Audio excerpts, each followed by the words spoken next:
आज है 3 फरवरी और हम शुरू करते हैं आज के करंट अफेयर्स। कल 2 फरवरी थी और 2 फरवरी को वर्ल्ड वेटलैंड्स डे मनाया जाता है। इस बार की थीम थी wetlands action for people and nature. 1971 में यूनेस्को की कन्वेंशन हुई थी ईरान के रामशहर शहर में वेटलैंड से रिलेटेड। और तब से ही वो 2 फरवरी 1971 में हुई थी और तब से ही ये वेटलैंड्स डे मनाया जाता है इस दिन को। उसके बाद है सुल्तानपुर नेशनल पार्क, ये गुरुग्राम में है। ये भी एक तरह का वेटलैंड है, मतलब रामसर साइट है इंडिया में, हरियाणा में। ठीक है। और दूसरी हरियाणा की साइट है वो भिंदावास है, भिंदावास नेशनल पार्क, वो झज्जर में है। ये टिकरताल, ये मोरनी हिल्स, ये अलग है। ये उससे मतलब रामसर साइट नहीं है, पर ये भी इम्पोर्टेंट है। ठीक है। उसके बाद है जायकोव डी, ये एक वैक्सीन है जिसे जादूस ग्रुप ने बनाया है। उसके बाद है इंडिया जो है लार्जेस्ट प्रोड्यूसर, कंज्यूमर और एक्सपोर्टर है टर्मरिक का, हल्दी जो होती है, ठीक है, उसका पूरी दुनिया में। और इंडिया में तेलंगाना जो है वो लार्जेस्ट प्रोड्यूसर रहा लास्ट ईयर। नॉर्मली वहाँ ज़्यादा कुछ डिस्ट्रिक्ट हैं जहाँ बहुत ज़्यादा टर्मरिक पैदा होता है, पैदावार होती है वहाँ पे।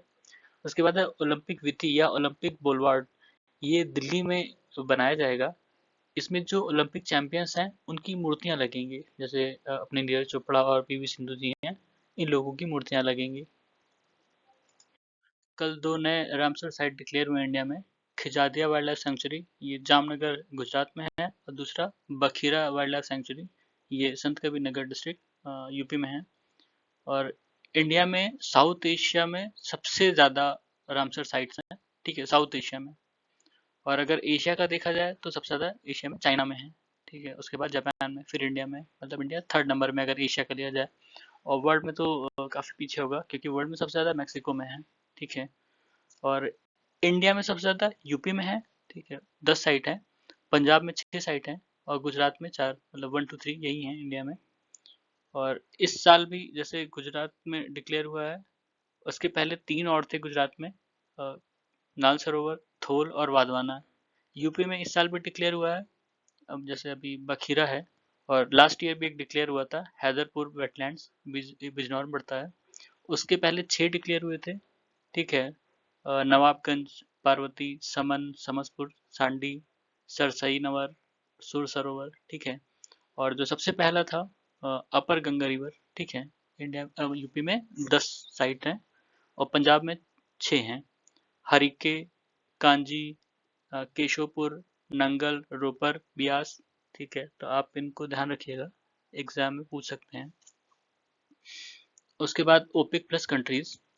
ओपेक प्लस कंट्रीज बेसिकली वो कंट्रीज हैं जो ओपेक ऑर्गेनाइजेशन में नहीं है। ओपेक ऑर्गेनाइजेशन क्या है? Organisation of petroleum exporting countries, ये 14 मेंबर की एक ऑर्गेनाइजेशन है। ठीक है। ये डिसाइड करते हैं कि कितना एक्सपोर्ट करना है, क्योंकि प्राइसेस जब ज़्यादा गिरती हैं तो ये अपना एक्सपोर्ट या कह सकते हैं सप्लाई कम कर देते हैं, ताकि प्राइसेस स्टेबलाइज हो पाए। ओपेक प्लस कंट्रीज वो कंट्रीज हैं जो इस ऑर्गेनाइजेशन में नहीं है, और वो भी ऑयल एक्सपोर्ट करती हैं, क्रूड ऑयल एक्सपोर्ट करती हैं, जैसे Russia, Azerbaijan, Bahrain, Bruny, Malaysia, Kazakhstan, Sudan, south Sudan. ठीक है।